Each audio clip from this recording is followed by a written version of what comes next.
നമുക്കൊരു പ്രാർത്ഥനയോടുകൂടി തുടങ്ങാം.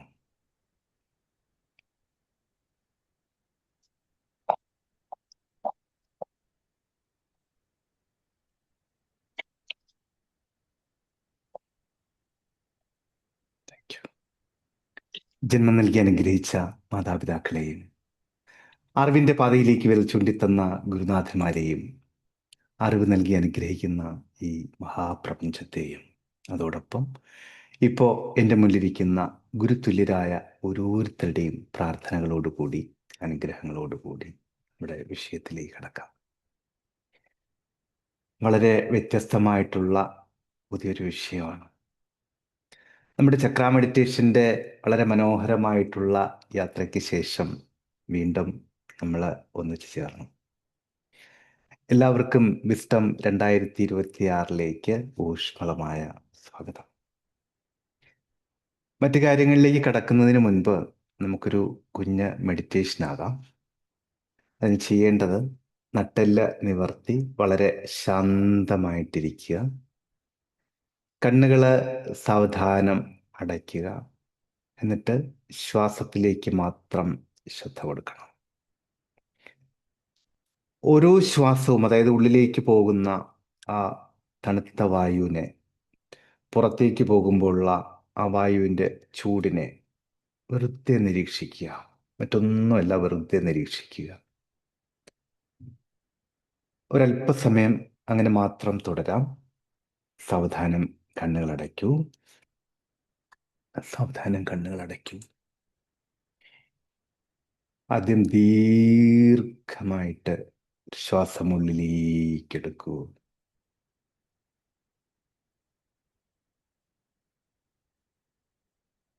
പുറത്തേക്ക് വിടൂ. ശ്വാസം സാധാരണഗതിയിലേക്ക് കൊണ്ടുവരാം. ഇനി ശ്വാസത്തെ നിരീക്ഷിച്ചുകൊണ്ട് തുടരാം.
സാവധാനം കണ്ണുകൾ തുറക്കാം.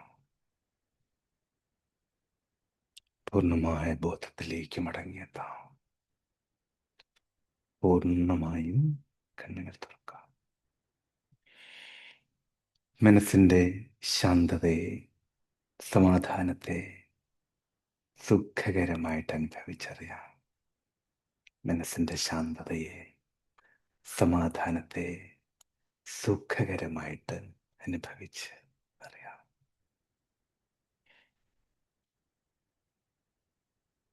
നമ്മൾ ഇവിടെ എത്തിയിരിക്കുന്നത്, ഈ സമയത്ത് ഇവിടെ ഒത്തുകൂടിയിരിക്കുന്നത് ഒരിക്കലും ഒരു യാദർശികതയല്ല. മൂലാധാരത്തിൽ നിന്ന് ആരംഭിച്ച് സഹസ്രാരത്തിലെത്തിയ ആ വലിയൊരു യാത്രയ്ക്ക് ശേഷം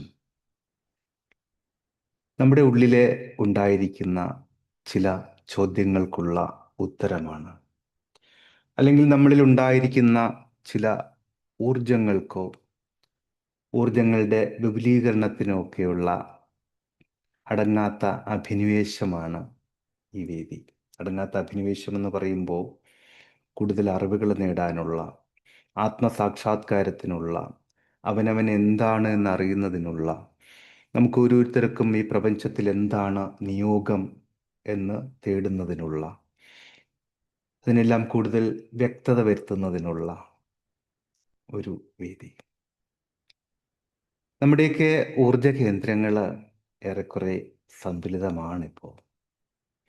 ആ ഊർജത്തെ എങ്ങനെ നമുക്ക് പ്രപഞ്ചവുമായിട്ട് കൂടുതൽ ശക്തമായിട്ട് ബന്ധിപ്പിക്കാം, അതായത് നമ്മുടെ ഇൻ്റർനെറ്റ് കണക്ഷൻ്റെ വേഗതയെ എങ്ങനെ കാര്യമായിട്ട് കൂട്ടാം, അതിലൂടെ ആത്മസാക്ഷാത്കാരത്തെ കുറച്ചുകൂടി എങ്ങനെ വേഗത്തിലാക്കാം, അറിവുകളെ കൂടുതൽ കാര്യക്ഷമമായിട്ട് എങ്ങനെ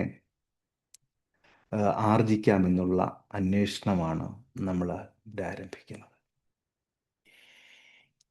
ചില യാത്രകൾക്കിടയിലാണ് ഈ വിധത്തിലുള്ള ഒരു ആശയം എന്നിലേക്ക് കടന്നു വന്നത്.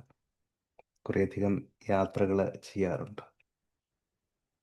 അപ്പോൾ യാത്രകൾ വാസ്തവത്തിൽ വളരെ ഒരു ഒരു ഒരു ക്ലാസ് റൂമിലിരുന്ന് പഠിച്ചാൽ കിട്ടാത്ത, അല്ലെങ്കിൽ ഒരു പുസ്തകം വായിച്ചാൽ കിട്ടാത്ത, അല്ലെങ്കിൽ മറ്റേതെങ്കിലുമൊക്കെ വിധത്തിൽ കിട്ടാത്ത, ഒരു പരിശീലനത്തിൽ പങ്കെടുത്താൽ കിട്ടാത്ത അത്രമാത്രം ആഴത്തിലുള്ള അറിവുകൾ, അത്രമാത്രം നേരിട്ടുള്ള അറിവുകൾ, അത്രമാത്രം ഹൃദയസ്പർശിയായിട്ടുള്ള അറിവുകൾ, യാഥാർത്ഥ്യബോധം തുളുമ്പുന്ന അറിവുകൾ നമുക്ക് പലപ്പോഴും യാത്രകളിലൂടെ കിട്ടും. കാരണം ഞാനിപ്പോൾ പറയുമ്പോൾ പോലും, അല്ലെങ്കിൽ നമ്മളൊരു പുസ്തകം വായിക്കുമ്പോഴോ ഒരാളുടെ അനുഭവം കേൾക്കുമ്പോഴോ വാക്കുകൾക്ക് അവിടെ പരിമിതികളുണ്ട്, വർണ്ണിക്കുന്നതിന് അതിർവരമ്പുകളുണ്ട്. അപ്പൊ ശരിക്കും ആ പരിപൂർണമായിട്ടുള്ള ആശയത്തെ, അനുഭവത്തെ ഒരുപക്ഷെ മുന്നിലിരിക്കുന്നവർക്കിലേക്ക് എത്തിക്കാൻ അത് വിവരിക്കുന്ന ആൾക്ക് കഴിയാതെ പോവുകയോ, അല്ലെങ്കിൽ കേൾക്കുന്നവർക്ക് അത് അതേ തീഷ്ണതയോടുകൂടി ഒപ്പിയെടുക്കാൻ അറിയാതെ പോവുകയോ സാധിക്കാതെ പോവുകയോ ഒക്കെ പലപ്പോഴും സംഭവിക്കാറുണ്ട്. പക്ഷെ നമ്മൾ അനുഭവമാണ് ഏറ്റവും വലിയ ഗുരു എന്ന് പൊതുവിൽ പറയാറുണ്ട്. അത് ശരിക്കും ഒരു യാഥാർത്ഥ്യം തന്നെയാണ്. യാത്രകളിലൂടെ വിവിധങ്ങളായിട്ടുള്ള അനുഭവങ്ങൾ നേരിട്ട് അനുഭവിക്കാൻ പറ്റുന്ന വ്യത്യസ്തരായിട്ടുള്ള വ്യക്തികളിലൂടെയും സാഹചര്യങ്ങളിലൂടെയും കാഴ്ചകളിലൂടെയും ഒക്കെ കടന്നു പോകുന്ന പറ്റുന്ന സാഹചര്യങ്ങൾ അവിടെ ഉണ്ട്. ആ വിധത്തിലെ 3 യാത്രകളെക്കുറിച്ച് ഞാനൊന്ന് ചുരുക്കി പറയാം. ഇത് 3ഉം ഏറെക്കുറെ പല വെബിനാറുകളിലും ക്ലാസ്സുകളിലും ഒക്കെ അവിടെ ഇവിടെയായിട്ട് ഞാൻ പറഞ്ഞിട്ടുണ്ട്. പക്ഷെ ഇവിടെ എന്തോ അത് പറയണം എന്ന് തോന്നുന്നു. ഒരു 2 വർഷം മുൻപാണ് ഞാൻ ആദ്യമായിട്ട് ഹിമാലയ യാത്ര പോകുന്നത്. അപ്പൊ ഹിമാലയ യാത്ര ഒരുപാട് കാലമായിട്ട് മനസ്സിൽ ആഗ്രഹിക്കുന്ന ഒരു കാര്യം തന്നെയാണ്. പക്ഷെ പരിചയക്കുറവ് കൊണ്ടും ഭാഷ സൃഷ്ടിക്കുന്ന ചില പരിമിതികൾ കൊണ്ടും, കാരണം എനിക്ക് ഹിന്ദി അറിയില്ല, അതുകൊണ്ടുമൊക്കെ ഇങ്ങനെ പിടിച്ചു വെക്കുകയായിരുന്നു. അപ്പോൾ ആ സമയത്താണ് ഒരു സുഹൃത്ത് പറയുന്നത്, ഒരു ഹിമാലയ യാത്ര പ്ലാൻ ചെയ്യുന്നുണ്ട് ഒരു ഗ്രൂപ്പുമായിട്ട്. അപ്പോൾ അതിന് അദ്ദേഹം പോകുന്നുണ്ട് എന്ന് പറഞ്ഞു. അപ്പം ഞാൻ ചോദിച്ചു, എന്നെ കൂടെ കൂട്ടാമോ എന്ന് ചോദിച്ചു. അപ്പോൾ പറഞ്ഞു, ശരി, വലിയ സന്തോഷം, ഞാനത് പ്രതീക്ഷിച്ചിരുന്നു, പക്ഷെ ചോദിക്കാനുള്ളൊരു മടി കൊണ്ട് ചോദിക്കാത്തതാണ് എന്ന് പറഞ്ഞു. അങ്ങനെയാണ് ആ ഗ്രൂപ്പുമായിട്ട് ഹിമാലയ യാത്ര പോകുന്നത്.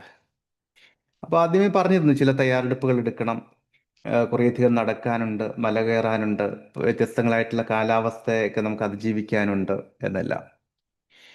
എന്നെ സംബന്ധിച്ചിടത്തോളം ഒരുപാട് യാത്രകൾ നടന്നും അല്ലാതെയും ഒക്കെ ചെയ്തിരിക്കുന്നത് കൊണ്ട് ഇതൊന്നും ഒരു വിഷയമായിട്ട് തോന്നിയിട്ടേ ഇല്ല. വളരെ ദുർഘടമെന്ന് ഞാൻ കരുതിയിരുന്ന, അന്നോളം ഞാൻ കരുതിയിരുന്ന പല വഴികളിലും പല സാഹചര്യങ്ങളിലും യാത്ര ചെയ്തിട്ടുണ്ട്. അതിൻ്റെ കുറച്ചൊരു അഹങ്കാരവും എന്നിലുണ്ടായിരുന്നു. റിയലി കുറച്ച് അഹങ്കാരവും എന്നിലുണ്ടായിരുന്നു. ഇതൊക്കെ എന്ത് എന്നുള്ള ഒരു ഭാവം ഒന്ന്. അതുപോലെ തയ്യാറെടുപ്പുകളുടെ കൂട്ടത്തിൽ പറഞ്ഞ കുറേ വസ്ത്രങ്ങളുടെ കാര്യം പറഞ്ഞിരുന്നു. ആ പറഞ്ഞ വസ്ത്രങ്ങളുടെ ഏകദേശം ഇരട്ടി ഞാൻ കരുതിയിരുന്നു. അതങ്ങനെയാണ് എന്നെ സംബന്ധിച്ചിടത്തോളം. ആവശ്യത്തിൽ കൂടുതൽ കരുതുക എന്നുള്ളതിൻ്റെ ഒരു സ്വഭാവമായിരുന്നു ആയിരുന്നു ഇപ്പൊ ഇല്ല. ഒന്ന്. അതുപോലെ തന്നെ മരുന്നുകൾ, ചില സാഹചര്യങ്ങൾ അതിജീവിക്കാൻ വേണ്ടിയിട്ടുള്ള മരുന്നുകൾ കരുതണം എന്ന് പറഞ്ഞിരുന്നു. അതും ഞാൻ ഈ പറഞ്ഞ മാതിരി അത് ഇരട്ടിയുമല്ല അതിലും അധികം ഞാൻ കരുതിയിരുന്നു. അത് അതിലും അധികം കരുതിയിരുന്നു എന്ന് പറയുന്നത് വാസ്തവത്തിൽ അത് എന്നെ പ്രതീക്ഷിച്ചിട്ടല്ല, എനിക്കായിട്ടല്ല, ആർക്കെങ്കിലും വേണ്ടി വന്നാൽ സഹായിക്കാമല്ലോ എന്ന് കരുതിയിട്ട് മരുന്നുകൾ കരുതിയിരുന്നു. അതുപോലെ അത്യാവശ്യം പണവും കരുതിയിരുന്നു. അവരും പറഞ്ഞതിലധികം വേണം കയ്യിലും ഒക്കെ കരുതിയിരുന്നു. എനിവേ,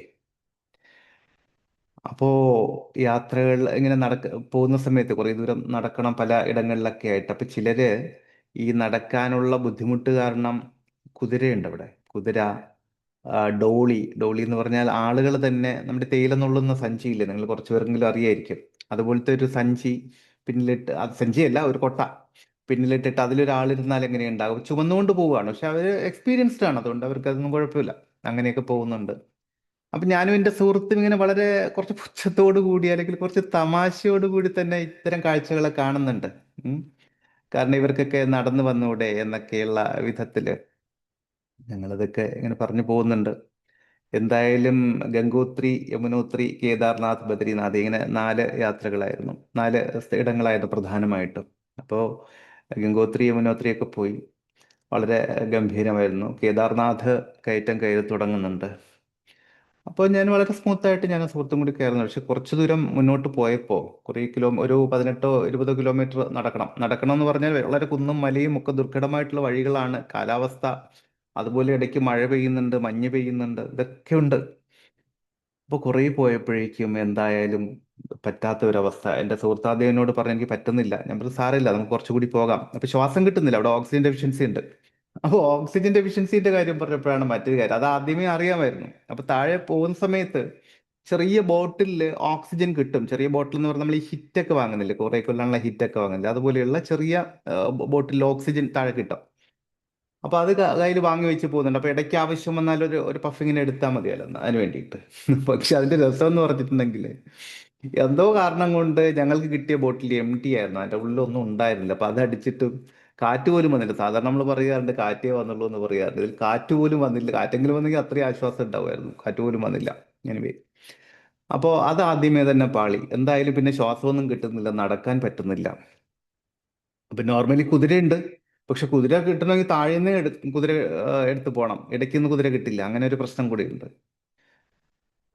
മാത്രമല്ല ഞങ്ങൾ 2 പേരുണ്ട്, അപ്പൊ 2 കുതിര കിട്ടണം, അത് ഇമ്പോസിബിൾ ആണ്. ഒന്നൊക്കെ ചിലപ്പോൾ എങ്ങനെയെങ്കിലും ഒക്കെ കിട്ടിയേക്കാൻ, 2 എണ്ണം കിട്ടണം, അത് ഇമ്പോസിബിൾ ആണ്. പക്ഷെ എങ്ങനെയാണെന്ന് എനിക്കറിയില്ല. ഈ ഒരു ഘട്ടത്തിൽ ഇങ്ങനെ നിൽക്കുന്ന സമയത്ത് കൃത്യമായിട്ട് 2 കുതിരക്കാര് വന്നു.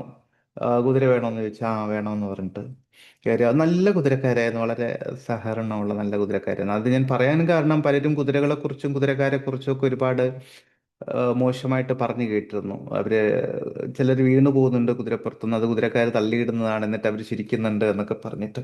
ഉം. അപ്പൊ കുതിരപ്പുറത്തുനിന്നൊക്കെ വീഴുക എന്ന് പറഞ്ഞാൽ ഇച്ചിരി പണിയുള്ള കാര്യമാണ്. കാരണം മുട്ടൊക്കെയാണ് വന്ന് നേരിട്ട് ഇടിക്കുന്നത്, പിന്നെ നടക്കാനും കൂടി പറ്റാത്ത അവസ്ഥ വരും. അങ്ങനെയുണ്ട്. എന്തായാലും വളരെ ഈ കുതിരപ്പുറത്തേക്ക് കയറി ഇച്ചിരി ബുദ്ധിമുട്ടിയിട്ട് തന്നെ മുകളിലെത്തി. കേദാർനാഥ് എത്തി. രാത്രിയായപ്പോഴേക്കും ടെമ്പറേച്ചർ കുറഞ്ഞു, ഓൾമോസ്റ്റ് ഒരു -4ലേക്കൊക്കെ പോയി.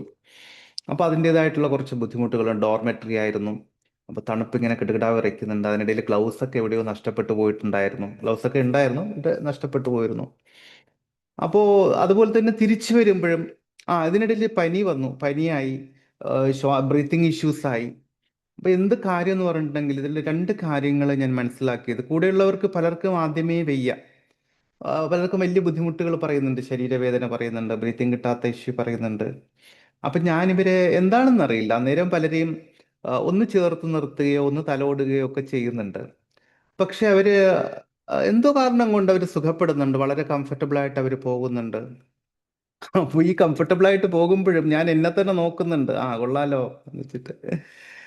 എന്തായാലും കുറച്ച് കഴിഞ്ഞ് കുറച്ച് മുന്നോട്ട് പോകുന്ന സമയത്ത് എനിക്കും വയ്യ, ശരീരത്തിന് വേദന, ശ്വാസം കിട്ടുന്നില്ല, ഇങ്ങനെയൊക്കെയുള്ള അസ്വസ്ഥതകൾ തുടങ്ങി. പക്ഷെ അപ്പോഴും എനിക്ക് ഒരു worries ഇല്ല. കാരണം worries ഇല്ലാത്തതിന്റെ ഒരേ ഒരു കാരണം എന്താ പറഞ്ഞാൽ എൻ്റെ അടുത്ത് മെഡിസിൻ ഉണ്ടല്ലോ, പിന്നെ ഞാൻ എന്തിനു പേടിക്കണം എന്നുള്ളതാണ്. ഞാൻ ഈ മെഡിസിൻ എടുക്കാൻ തുടങ്ങി. പക്ഷെ മെഡിസിൻ എടുത്തിട്ട് ഒരു കാര്യവുമില്ല. ഒരു കാര്യമില്ല എന്ന് പറഞ്ഞാൽ ഒരു കാര്യവുമില്ല. ഇത് കൂടുതൽ വഷളായി പോകുന്നതല്ലാണ്ട് കുറയുന്നില്ല. കാലാവസ്ഥ ഒന്നും പിടിക്കുന്നില്ല. അവസാനം അതുപോലെ തന്നെ ചിലയിടങ്ങളില് നമുക്ക് കയ്യിൽ പൈസ ഉണ്ടായിരുന്നിട്ട് ഒരു കാര്യവുമില്ലാത്ത അവസ്ഥയാണ്. ഒരു കാര്യവുമില്ല. നമുക്ക് അവിടെ ഒരു ഒരു ഒരു പ്രയോറിറ്റിയോ ഒരു കാര്യവുമില്ലാത്ത ഒരവസ്ഥ. ശരിക്കും നമ്മൾ ഈ നിസ്സഹായ അവസ്ഥ എന്ന് പറയുന്നില്ലേ? എല്ലാം ഉണ്ടായിട്ടും ഒന്നുമില്ലാത്ത അവസ്ഥ, ആൾക്കൂട്ടത്തിൽ ഒറ്റപ്പെട്ടു പോകുന്ന അവസ്ഥ എന്നൊക്കെ പറയാറില്ലേ? അങ്ങനെ തന്നെയായി. അങ്ങനെ ആകുന്ന സമയത്ത് ശരിക്കും നമ്മൾ അറിയാതെ തന്നെ ഒരു വിട്ടുകൊടുക്കൽ അവിടെ സംഭവിക്കും. നമ്മൾ ഒന്നുമല്ല എന്ന് നമുക്ക് ശരിക്കും എന്തൊക്കെയോ ആണെന്നുള്ള കാര്യങ്ങൾ ഉണ്ടാവും. പല കാരണങ്ങൾ കൊണ്ടും, അറിവ് കൊണ്ടും, സ്ഥാനമാനങ്ങൾ കൊണ്ടും ഒക്കെ നമുക്ക് പലതുകൊണ്ട്. പക്ഷെ അതൊക്കെ ഒന്നുമല്ല എന്നുള്ള ഒരു തിരിച്ചറിവ് വരും. ആ തിരിച്ചറിവ് വരുന്ന സമയത്ത് പിന്നീട് അവിടെ സംഭവിക്കുന്ന അത്ഭുതങ്ങളാണ്. ഹെൽത്ത് മെച്ചപ്പെടുന്നു. എല്ലാ കാര്യങ്ങളും വളരെ കൃത്യമായിട്ട് കൃത്യമായിട്ട് നടന്നു പോകുന്നു. ഓക്കെ, ഞാൻ പല ക്ലാസ്സുകളിലും അതിനു മുൻപും പറയാറുണ്ട്. നമ്മൾ പ്രകൃതിക്ക്, പ്രപഞ്ചത്തിന് പൂർണ്ണമായിട്ടുള്ള സമർപ്പണം നമ്മളെ തന്നെ നടത്തുന്ന സമയത്ത് പ്രപഞ്ചം നമ്മളെ ഏറ്റെടുക്കും.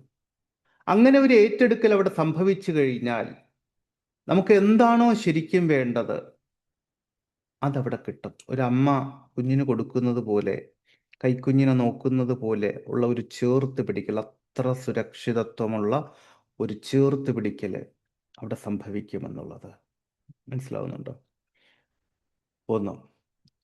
അപ്പോ ആ യാത്ര കഴിഞ്ഞ് തിരിച്ചെത്തിയപ്പോൾ ഞാൻ മനസ്സിലാക്കുന്ന ഒരു വലിയ കാര്യം എന്ന് പറഞ്ഞാൽ, നമ്മൾ എന്തൊക്കെ നമ്മുടെ കൈവശം ഉണ്ട് എങ്കിലും അതിലപ്പുറം ഒരു വിട്ടുകൊടുക്കൽ അവിടെ പ്രപഞ്ചത്തിന് നടത്തിയാൽ, നമ്മളൊന്നുമല്ല എന്നുള്ളൊരു ഒഴിഞ്ഞ പാത്രമായിട്ട് അവിടെ മാറിക്കഴിഞ്ഞാൽ അവിടെ അത്ഭുതങ്ങൾ സംഭവിക്കും.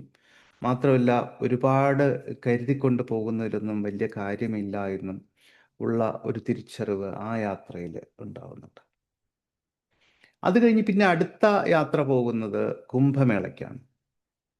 കുംഭമേള ഇങ്ങനെ കേൾക്കുന്നുണ്ട്, കഴിഞ്ഞ മഹാകുംഭമേള പ്രയാഗിലുള്ളത് കേൾക്കുന്നുണ്ട്. പക്ഷെ പല കാരണങ്ങൾ കൊണ്ട് എനിക്ക് പോകാൻ പറ്റാത്ത സാഹചര്യമായിരുന്നു. അത് ഒന്ന് ഇത് തന്നെയാണ്, ഭാഷയുടെ പ്രശ്നം. പക്ഷേ ആ, അതുകൊണ്ട് പിന്നെ അവിടെ പരിചയമില്ല, ആ ഭാഗത്ത് ഒരു പരിചയവുമില്ല. അതിൻ്റെ രക്ഷത്വം പിന്നെ നല്ല തിരക്കാണെന്ന് പറയുന്നുണ്ട്. അവിടുത്തെ ഫോർമാലിറ്റീസ് ഒന്നും അറിയില്ല.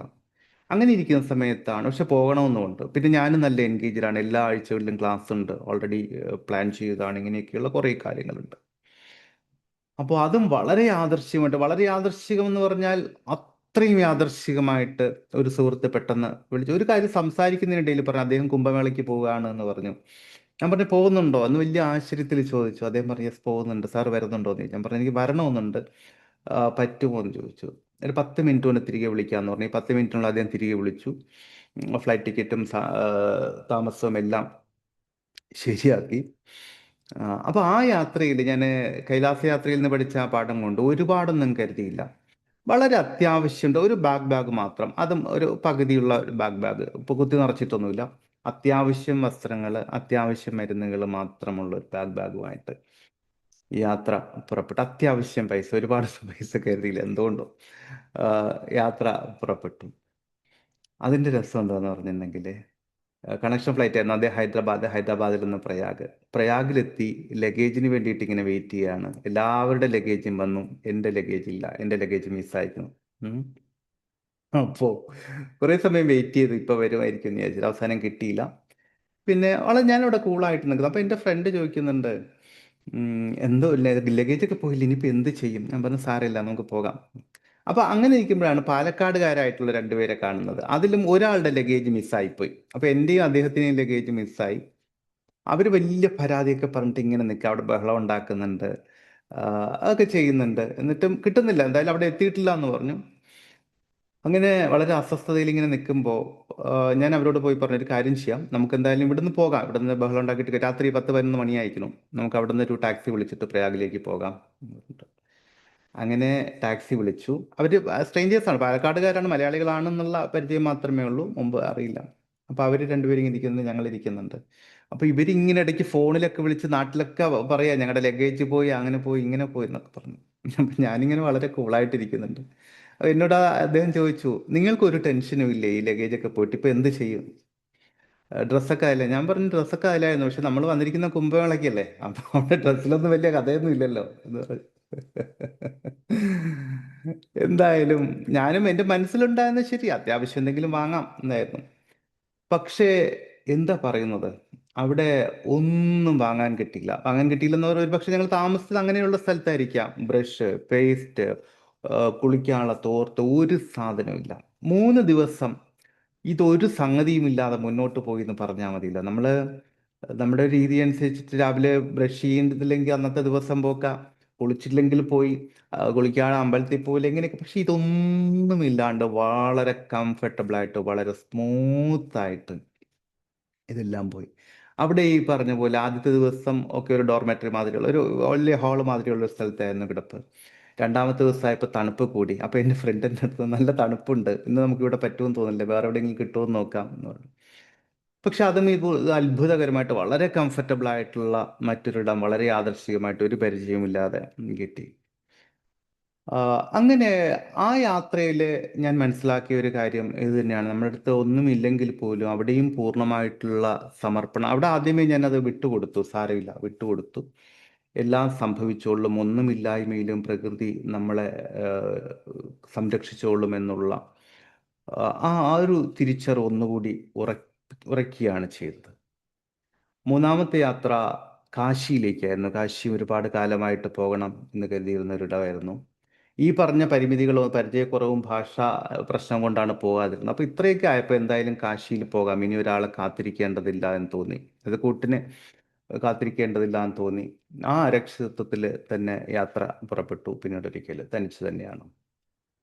എന്തായാലും വളരെ ഗംഭീരമായിട്ടെന്ന് പറഞ്ഞാൽ അതിഗംഭീരമായിട്ട് ആ യാത്ര പൂർത്തീകരിക്കാൻ പറ്റി. അവിടെ എത്തിയപ്പോൾ അവിടെയുള്ള ഒരു പയ്യനാണ്, അവനൊരു 30 വയസ്സുണ്ടാവുമായിരിക്കും, 25-30 വയസ്സുണ്ടാകും. അത്യാവശ്യം ഇംഗ്ലീഷ് അറിയാം, ഹിന്ദിയാണ് ഭാഷ, പക്ഷേ ഇംഗ്ലീഷ് അത്യാവശ്യം അറിയാം. അവൻ എന്നെ എല്ലായിടങ്ങളിലും കൊണ്ട് നടന്ന് ഭംഗിയായിട്ട് കാണിച്ചു തന്നു. എല്ലായിടങ്ങളിലും കൃത്യമായിട്ട് പറഞ്ഞുറപ്പിച്ചതുപോലെയുള്ള കാര്യങ്ങൾ അവിടെ സംഭവിച്ചു. അതുപോലെ ഞാൻ അവനോട് പറഞ്ഞു, ആ സമയത്ത് അവിടെ ഫ്ലഡ് ആയിരുന്നു. അപ്പോൾ ഗംഗ ഇങ്ങനെ നിറഞ്ഞൊഴുകിക്കൊണ്ടിരിക്കുന്ന സമയമാണ്, ഗംഗയിൽ ഇറങ്ങാനൊന്നും പറ്റില്ല, കലങ്ങി മറിഞ്ഞിങ്ങനെ ഒഴുകുന്നുണ്ട്. അപ്പോൾ ഞാൻ ആ കുട്ടിയോട് പറഞ്ഞു, എനിക്കിന്ന് ഗംഗയിൽ കുളിക്കണമെന്നുണ്ട്, എവിടെയെങ്കിലും പറ്റിയാലൊന്ന് പറയണേ എന്ന് പറഞ്ഞു. അപ്പോൾ പറയാമെന്ന്, നമുക്ക് കുളിക്കാൻ സ്ഥലമുണ്ട് എന്നൊക്കെ പറഞ്ഞിട്ട് ആദ്യത്തെ ദിവസം കഴിഞ്ഞ് ഞങ്ങളിങ്ങനെ നടക്കുകയാണ്. രണ്ടാമത്തെ ദിവസമായി. മൂന്നാമത്തെ ദിവസം ഇങ്ങനെ നടന്നു പോകുന്നതിനിടയിൽ ഒരു തീരം കാണിച്ചു തന്നിട്ട് പറഞ്ഞത്, അവിടെ പോയിട്ട് കുളിച്ചോളൂ എന്ന് പറഞ്ഞു. അപ്പൊ എൻ്റെ അടുത്ത് ടവലില്ല, കുളിക്കാനുള്ള ഒരു സംവിധാനവും ഇല്ല. അപ്പൊ ഞാൻ പറഞ്ഞു, കുളിക്കാനുള്ള ഒന്നും ഞാൻ എടുത്തിട്ടില്ല എന്ന് പറഞ്ഞു. അപ്പൊ ഇദ്ദേഹം എൻ്റെ അടുത്ത് പറഞ്ഞു, ഒരു കാര്യം ചെയ്തോ, എൻ്റെ ഷോൾഡർ ബാഗ് കയ്യിലുണ്ട്, ഈ ഷോൾഡർ ബാഗിലാണ് ഫോണ്, പൈസ എല്ലാം ഉള്ളത്. ഇത് ഞാൻ അയാളെ ഏൽപ്പിച്ചു, എൻ്റെ വാച്ച് അഴിച്ചു കൊടുത്തു, ഷർട്ട് അഴിച്ചു കൊടുത്തു, ലുങ്കി എടുത്തിട്ടുണ്ട്, കാവി ലുങ്കി എടുത്തിട്ടുണ്ട്. ഈ ലുങ്കി മാത്രം എടുത്തിട്ട് വെള്ളത്തിൽ ഇറങ്ങി കുളിച്ചു. വെള്ളത്തിൽ ഒരുപാട് ഇറങ്ങാൻ പറ്റില്ല, ജസ്റ്റ് ഒന്ന് തലമുക്കി എടുക്കാം, അത്രയൊക്കെ ഉള്ളൂ. എന്നിട്ട് മാറാൻ വസ്ത്രമില്ല. അപ്പോ ഞാൻ ഈ നനഞ്ഞ ലുങ്കി മാത്രം എടുത്തുകൊണ്ട്, ഷർട്ടൊന്നും ഇടാതെ, ഈ കുട്ടി എൻ്റെ ബാഗും ഷർട്ടും ഇതൊക്കെ മൊബൈലൊക്കെ പിടിച്ച് മുന്നിൽ ഇങ്ങനെ നടക്കുന്നത്, ഞാൻ ഇയാളുടെ പിന്നാലെ ഒരു നനഞ്ഞ ലുങ്കി മാത്രം എടുത്ത് ഈ പറഞ്ഞ പോലെ അർത്ഥനഗ്നനായിട്ട് ഇങ്ങനെ നടന്നു പോവാന്ന് പറയുമ്പോൾ ഓർക്കണം, വലിയ സ്ട്രീറ്റിലൂടെ, അതുപോലെ ഒരുപാട് ആൾക്കാരൊന്നും അവിടെ നടന്നു പോകുന്നില്ല, ഞാൻ മാത്രം വലിയൊരു ആൾക്കൂട്ടത്തിനിടയിൽ, നന്നായിട്ട് വസ്ത്രമൊക്കെ ധരിച്ച് ഇങ്ങനെ പോകുന്ന കുറേ ആൾക്കൂട്ടത്തിനിടയിൽ ഞാൻ ഒരാളിങ്ങനെ നടന്നു പോകുന്നുണ്ട്. കയ്യിൽ പൈസ ഇല്ല, ഫോണില്ല, ഷർട്ടില്ല, ഒന്നുമില്ല, ഇങ്ങനെ നടന്നു പോകുന്നുണ്ട്.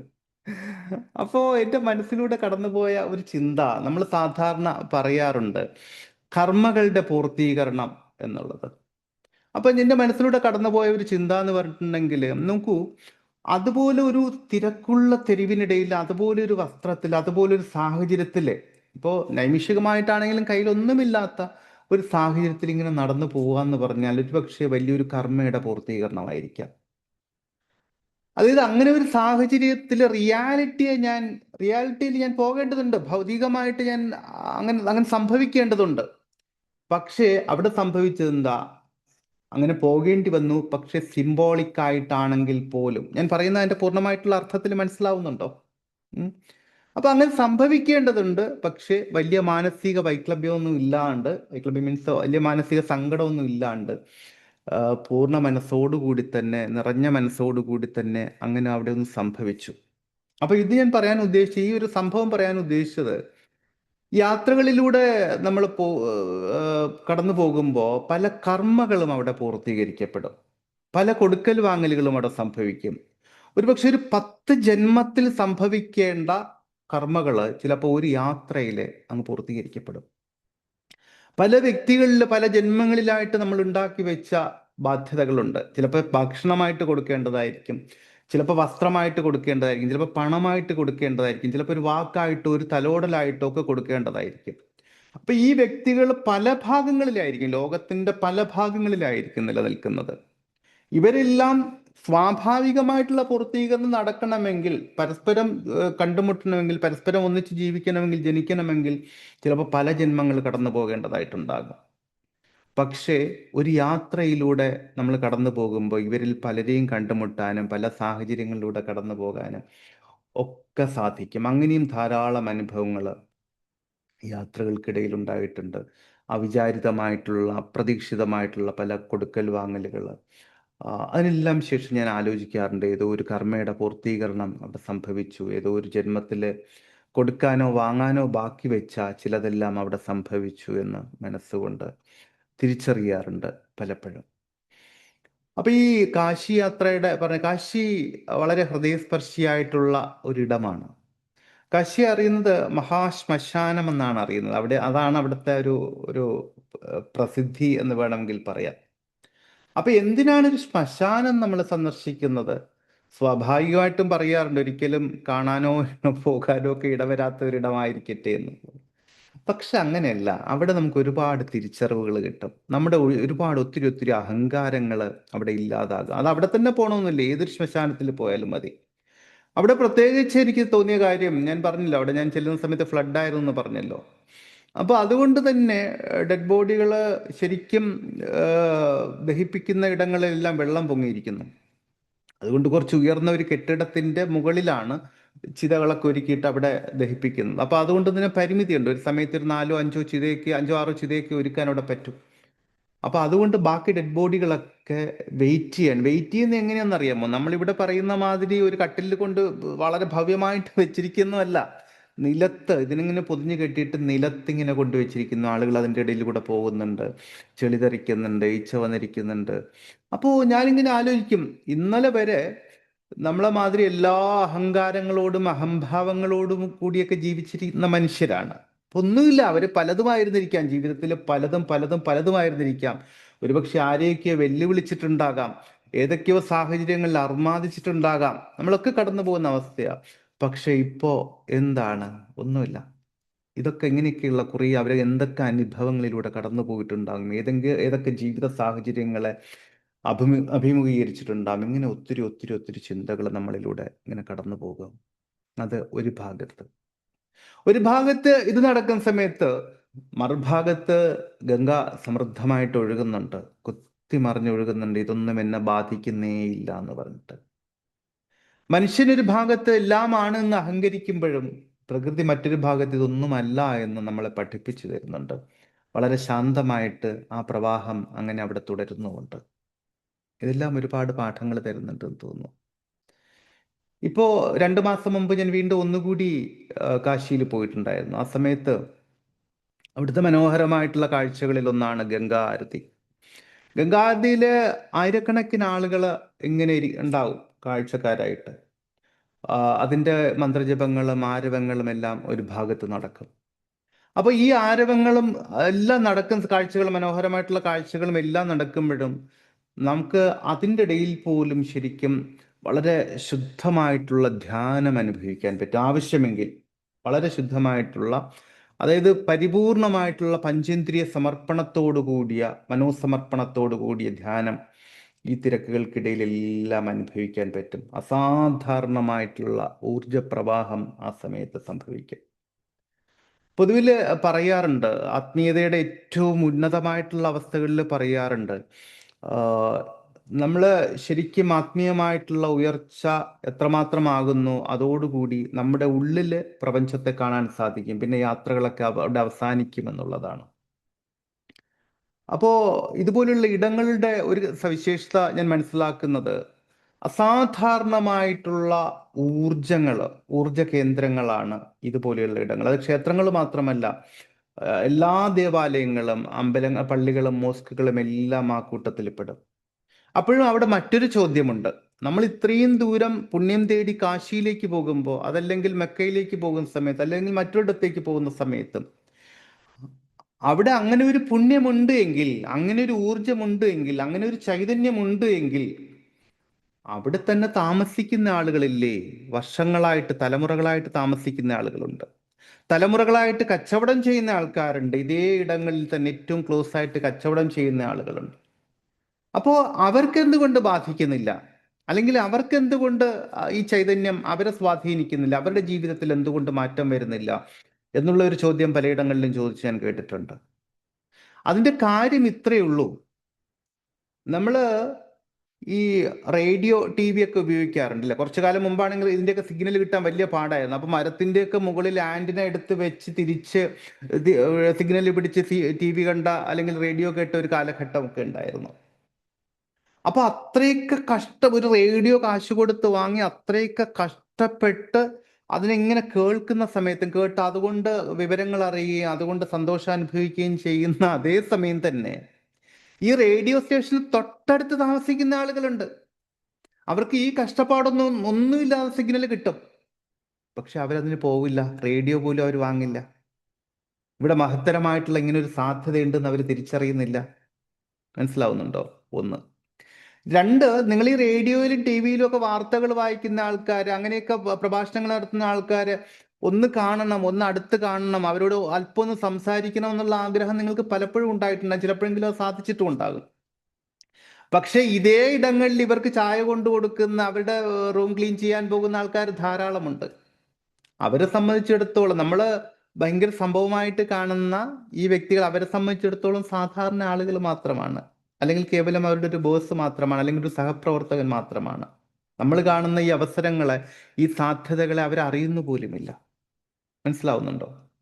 അപ്പൊ നമ്മൾ പോകുന്ന ഇടങ്ങളല്ല, അതിനല്ല പ്രസക്തി. അതുപോലെ തന്നെ പ്രസക്തമാണ് നമ്മൾ അവിടെ എങ്ങനെ കാണുന്നു, എന്ത് സ്വീകരിക്കുന്നു. വേണമെങ്കിൽ ഈ പോയിട്ട് ആൾക്കൂട്ടവും ആരവവും ഒക്കെ കണ്ട് മടങ്ങി വരാം. അതിലപ്പുറം ആ ഇടവുമായിട്ടുള്ള ഒരു മാനസിക സംയോജനം സംഭവിക്കുമ്പോൾ മാത്രമേ ആ ഊർജത്തെ അറിയാനും അത് നമ്മളിലേക്ക് സ്വീകരിക്കാൻ നമുക്ക് സാധിക്കൂ. അല്ലെങ്കിൽ ഈ പറയുന്ന മാതിരി കേവലം ഒരു തീർത്ഥാടന കേന്ദ്രം, അല്ലെങ്കിൽ വേറെ ഒരു ടൂറിസ്റ്റ് പ്ലേസ് ആയിട്ട് നമ്മൾ സാധാരണ സ്വാഭാവികമായിട്ടുള്ള ഒരു ടൂറിസ്റ്റ് പ്ലേസിൽ പോയി വരുന്നത് പോലെ പോയി വരാമെന്നുള്ളതേ ഉള്ളൂ. അതിലപ്പുറം ഏതിടങ്ങളിൽ പോയാലും, ദേവാലയമായാലും ശരി, അല്ലാതെയുള്ള ഇതുപോലെ ചൈതന്യങ്ങളുള്ള ഇടങ്ങൾ ധാരാളമുണ്ട്. അതാതിടങ്ങളിൽ പോയാലും അവിടുത്തെ ആ ഊർജവുമായിട്ടൊരു സംയമനം പാലിക്കണം, ഒരു വിലയം പ്രാപിക്കണം. ആ സമയത്ത് മാത്രമാണ് ശരിയായിട്ടുള്ള പ്രയോജനം നമുക്ക് കിട്ടുന്നത്. അതിലൂടെ ധാരാളം അറിവ്, ആത്മീയ ചൈതന്യം, ഇങ്ങനെ ഒത്തിരി ഒത്തിരി ഒത്തിരി സംഗതികൾ നമുക്ക് തീർച്ചയായിട്ടും അതിലൂടെ അവിടെ അനുഭവിക്കാൻ സാധിക്കും, അറിയാൻ സാധിക്കും. ഇതുപോലെയുള്ള യാത്രകൾക്കിടയിൽ മനസ്സിൽ വന്ന ചില ആശയങ്ങളാണ് ഈ വിധത്തിലുള്ള ക്ലാസ്സുകളിലൂടെ ഞാൻ നിങ്ങളോട് പങ്കുവയ്ക്കുന്നത്. പലപ്പോഴും ചിലപ്പോൾ ഒരു മണിക്കൂർ സംസാരിച്ചാൽ പോലും, ഞാനിപ്പോൾ കുറേ സമയമായിട്ട് യാത്രകളെക്കുറിച്ചും അനുഭവങ്ങളെക്കുറിച്ചൊക്കെ പറയുന്നുണ്ട്. ചിലപ്പോൾ നിങ്ങളിൽ കുറച്ച് പേർക്ക് അത് ബോറടിക്കുന്നുണ്ടാവാം, കുറച്ച് പേർക്ക് അത് ആസ്വദിക്കാൻ പറ്റുന്നുണ്ടാവാം, കുറച്ച് പേർക്ക് ചിലപ്പോൾ ഇത്രയും സംസാരിച്ചതിൽ നിന്ന് 2 വരിയായിരിക്കും നിങ്ങൾക്ക് കിട്ടിയിട്ടുണ്ടാവുന്നത്. ശരിക്കും ഞാൻ കടന്നുപോയ അനുഭവങ്ങളുടെ വളരെ കുറച്ച് മാത്രമേ എനിക്ക് വാക്കുകളിലൂടെ നിങ്ങളെ അറിയിക്കാൻ പറ്റിയിട്ടുള്ളൂ. അതാണ് പറയുന്നത്, നേരിട്ടുള്ള അനുഭവവും വിവരണവും തമ്മിൽ വ്യത്യാസമുണ്ട്. ഇത് വരികളാകുമ്പോൾ പിന്നെയും അവിടെ പരിമിതികൾ ഉണ്ടാകും. അത്രയേ ഉള്ളൂ. അപ്പോൾ ഇങ്ങനെ ഉള്ള കുറേ യാത്രകൾക്കിടയിലുണ്ടായ ചില കാര്യങ്ങൾ, ചില തിരിച്ചറിവുകൾ, ചില ചിന്തകളൊക്കെയാണ് ഇനിയുള്ള ദിവസങ്ങളിൽ പങ്കുവെക്കണം എന്ന് കരുതുന്നത്. പ്രപഞ്ചത്തിൽ നമുക്ക് ശാസ്ത്രം കൊണ്ടോ യുക്തി കൊണ്ടോ ബുദ്ധി കൊണ്ടോ നമ്മുടെ പഞ്ചേന്ദ്രിയങ്ങൾ കൊണ്ടോ നമ്മുടെ ഇന്നോളമുള്ള അറിവുകൾ കൊണ്ടോ ഒക്കെ സമർത്ഥിക്കാൻ സാധിക്കുന്നതിനപ്പുറമുള്ള, വിവരിക്കാൻ സാധിക്കുന്നതിനപ്പുറമുള്ള ഒത്തിരി കാര്യങ്ങൾ നമ്മുടെ ഈ പ്രപഞ്ചത്തിൽ ഉണ്ട്. അപ്പോൾ അത്തരം ചില കാര്യങ്ങളെക്കുറിച്ചും നമുക്ക് പോകുന്ന സമയങ്ങളിൽ മനസ്സിലാക്കാം. കാശിയെക്കുറിച്ച് ചിലത് കൂടി പറയണമെന്ന് തോന്നുന്നു. എന്താണെന്ന് എനിക്കറിയില്ല. കാശി എന്ന് പറയുമ്പോൾ അത് കേവലം ഒരു നഗരം മാത്രമല്ല, പലതുകൊണ്ടും നമുക്ക് അത്ഭുതം തോന്നും. തലങ്ങും വിലങ്ങും ഇങ്ങനെ ചീറിപ്പായുന്ന വാഹനങ്ങൾ, അതിൻ്റെ ഇടയിലൂടെയുള്ള കാൽനട യാത്രക്കാർ.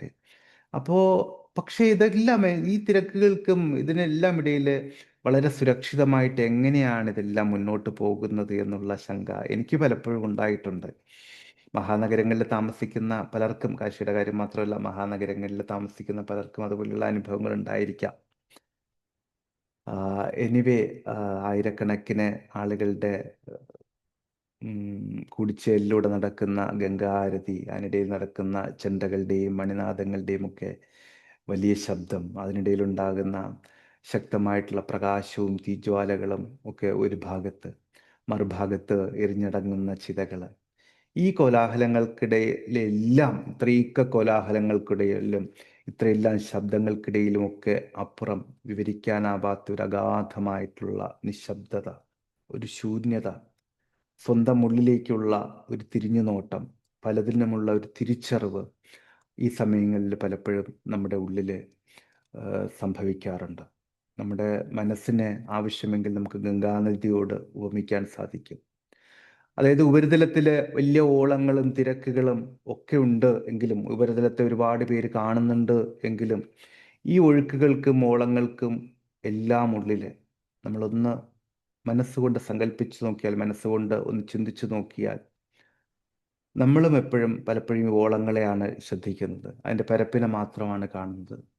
പക്ഷേ ഈ ആഴങ്ങളിലേക്ക് പോകാൻ പറ്റിയാൽ, മനസ്സുകൊണ്ടോ ചിന്തകൾ കൊണ്ടോ എങ്കിലും പോകാൻ പറ്റിയാൽ, ഈ ആഴങ്ങളിലെ നദി പൂർണ്ണമായിട്ടും ശാന്തമാണ്, പരിപൂർണമായിട്ടും ശാന്തമാണ്. ഈ ആർത്തലയ്ക്കുന്ന തീരങ്ങൾക്ക് ഉള്ളിലുള്ള ഈ ശാന്തതയാണ് നമുക്ക് വേണമെങ്കിൽ സുപ്രീം കോൺഷ്യസ്നസ് അല്ലെങ്കിൽ കോസ്മിക് കോൺഷ്യസ്നസ് എന്ന് പറയാം. ജീവിതത്തിലെ എല്ലാ തിരക്കുകൾക്കുമിടയിൽ, എല്ലാ കോലാഹലങ്ങൾക്കുമിടയിൽ ഈ ആന്തരിക ശാന്തതയെ നിലനിർത്താൻ, പ്രാപഞ്ചിക ഊർജത്തെ സ്വീകരിക്കാൻ പ്രാപ്തമാവുക എന്നുള്ളതാണ് ഈ കോഴ്സിൻ്റെ, നമ്മുടെ വിസ്ഡം 2026 എന്നുള്ള ഈ കോഴ്സിൻ്റെ പ്രധാനപ്പെട്ട ലക്ഷ്യം. ഇനി വരാനിരിക്കുന്ന 8 ആഴ്ചകൾ എന്ന് ഞാൻ പറയുന്നു എന്നുള്ളതേ ഉള്ളൂ തൽക്കാലം. അത് എത്രത്തോളം മുന്നോട്ട് പോകുമെന്ന് അറിയില്ല. എന്തായാലും ഇനി വരാൻ പോകുന്ന 8 ആഴ്ചകൾ നമ്മുടെ ജീവിതത്തിലെ കുറേയധികം നല്ല മാറ്റങ്ങളുടെ ഒരു കാലഘട്ടമാവട്ടെ. Journey from mind to the supreme എന്നുള്ളതാണ് നമ്മുടെ ഈ യാത്രയുടെ ഒരു ലക്ഷ്യം. ഇത് വെറുമൊരു ക്ലാസ് എന്നുള്ളതിനപ്പുറം പൂർണ്ണമായിട്ടുള്ള മനഃശാസ്ത്രവും ആത്മീയതയും സയൻസും ഒക്കെ സമന്വയിക്കുന്ന ഒരു സമ്പൂർണമായിട്ടുള്ള യാത്രയാണ്. ഇവിടെ നമ്മൾ പഠിക്കാൻ പോകുന്ന ചില കാര്യങ്ങൾ, ഒന്ന് ഡീപ്പ് ന്യൂറോളജി, അതായത് നമ്മുടെ തലച്ചോറിലെ തരംഗങ്ങളെ, ബ്രെയിൻ വേവ്സിനെ എങ്ങനെ ബോധപൂർവം മാറ്റാം എന്ന് നമ്മളവിടെ മനസ്സിലാക്കും. ഒരു ഉദാഹരണത്തിന്, നമ്മൾ ഡ്രൈവിംഗ് പഠിക്കുന്ന ആദ്യ കാലഘട്ടങ്ങളിൽ വലിയ ടെൻഷനായിരിക്കും. ഗിയർ ചേഞ്ച് ചെയ്യണം, ബ്രേക്ക് ചെയ്യണം, സ്റ്റിയറിംഗ് കൃത്യമായിട്ട് തിരിക്കണം, ക്ലച്ചിൽ കാല് വയ്ക്കണം. അപ്പോൾ ഇങ്ങനെ ആകെ ടെൻഷനായിരിക്കും. ഈ ടെൻഷനെ അല്ലെങ്കിൽ ഈ സമ്മർദ്ദങ്ങളെ, ഈ ആകുലതകളെ വേണമെങ്കിൽ നമ്മുടെ തലച്ചോറിൻ്റെ ബീറ്റാ സ്റ്റേറ്റ് എന്ന് പറയാം. കാരണം അത്രമാത്രം ആക്റ്റീവായിരിക്കുന്ന ഒരു മെൻ്റൽ സ്റ്റേറ്റാണിത്. പക്ഷേ കുറച്ച് നമ്മൾ വണ്ടി ഓടിച്ച് പ്രാക്ടീസ് ആവുന്ന സമയത്ത്, കുറച്ച് വർഷങ്ങൾ കഴിഞ്ഞ് വണ്ടി ഓടിക്കുമ്പോൾ നമുക്ക് വളരെ ശാന്തമായിട്ട് ഓടിക്കാം. പാട്ട് കേട്ടുകൊണ്ട്, സംസാരിച്ചുകൊണ്ട്, പുറത്തെ കാഴ്ചകളൊക്കെ കണ്ടുകൊണ്ട്, വളരെ ശാന്തമായിട്ട്, വളരെ റിലാക്സ്ഡ് ആയിട്ട് വാഹനം ഓടിക്കാം, അല്ലേ? ഓടിച്ചു തുടങ്ങുന്ന ആ കാലഘട്ടത്തിലാണെങ്കിലും അല്പം തിരക്ക് വന്നാൽ നമുക്ക് ഭയം, എതിരെ വലിയൊരു വാഹനം വന്നാൽ നമുക്ക് ഭയം, ഒരാൾ കുറുകെ ചാടിയാൽ നമുക്ക് ഭയം. അല്ലേ? നമ്മൾ ആകെ സ്ട്രെസ്ഡ് ആവും, ഹൃദയമിടിപ്പ് ഇങ്ങനെ കൂടും, കൈകാലുകൾ ഇപ്പോൾ വിറയ്ക്കും, എന്താണ് ചെയ്യേണ്ടതെന്ന് അറിയാത്ത ഒരവസ്ഥ വരും. ബട്ട് നമ്മൾ എക്സ്പീരിയൻസ്ഡ് ആയി കഴിഞ്ഞാൽ എല്ലാ തിരക്കുകൾക്കിടയിലും, എത്ര ട്രാഫിക് ബ്ലോക്കിനിടയിലും നമ്മൾ ഇതൊന്നും അറിയാതെ, നമ്മുടെ ബോധം ഇതൊന്നും അറിയാതെ വളരെ ശാന്തമായിട്ട് ഒരു മനോഹരമായിട്ടുള്ള പുഴ മുന്നോട്ടൊഴുകുന്നത് പോലെ ഒരു ബുദ്ധിമുട്ടുമില്ലാതെ നമുക്ക് ഒഴുകാൻ സാധിക്കും. ഇവിടെ നമ്മുടെ തലച്ചോറ് വളരെ ശാന്തമായിട്ടുള്ള ആൽഫ തലത്തിലേക്ക് അഥവാ തീറ്റ തലത്തിലേക്കൊക്കെ മാറും. ഈ ശാന്തത, ഈ ശാന്തമായിട്ടുള്ള ബോധതലത്തിലേക്ക് ജീവിതത്തിലെ എല്ലാ കാര്യങ്ങളിലും ബോധപൂർവം തന്നെ പ്രവേശിക്കാൻ കഴിഞ്ഞാൽ എങ്ങനെയുണ്ടാകും? മനസ്സിലായോ?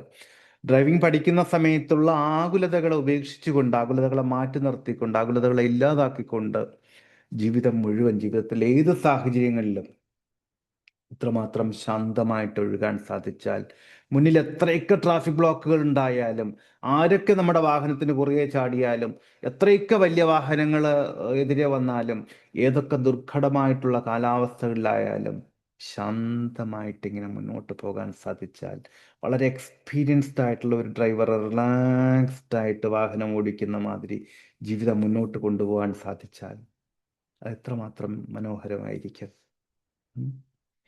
അതാണ് നമ്മളിവിടെ പരിശീലിക്കാൻ പോകുന്നത്. ഒന്ന്. മറ്റൊന്ന് ആന്തരിക സംവേദനം, ഇന്നർ കമ്മ്യൂണിക്കേഷൻ. അതായത് വാക്കുകൾക്ക് അപ്പുറം നമ്മുടെ ഉപബോധ മനസ്സിലെ ചിന്തകളെ പ്രപഞ്ചത്തിലേക്ക്, അതിലൂടെ മറ്റുള്ളവരിലേക്ക് എങ്ങനെ കൈമാറാം, ഇത് നമ്മൾ പരിശീലിക്കും. ഇപ്പോഴും ബോധപൂർവമല്ലാതെ തന്നെ ചില സാഹചര്യങ്ങളിൽ അത് സംഭവിക്കുന്നുണ്ടാകും. ഒരു ഉദാഹരണത്തിന്, നിങ്ങൾ ഒരു സുഹൃത്തിനെ കുറിച്ചുള്ള ചിന്ത മനസ്സിൽ വന്നു എന്നിരിക്കട്ടെ. സ്വാഭാവികമായിട്ടുള്ള ചിന്ത തന്നെ കുറച്ച് തീവ്രമായിട്ട് മുന്നോട്ട് പോയാൽ ഒരുപക്ഷെ പെട്ടെന്ന് അയാളുടെ ഫോൺ കോള് നമ്മളെ തേടി വരും. പെട്ടെന്ന് അയാൾ കോൾ വരും, ഒരു കാര്യവും ഉണ്ടാവില്ല.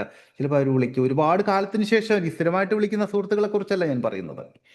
ഒരുപാട് കാലത്തിന് ശേഷം പെട്ടെന്ന് ഇയാൾ വിളിക്കും. നമ്മൾ പറയും, അയ്യോ ദാ ഇപ്പൊ പറഞ്ഞതേ ഉള്ളൂ, ഇപ്പൊ ചിന്തിച്ചതേ ഉള്ളൂ എന്ന് പറയും, അല്ലേ?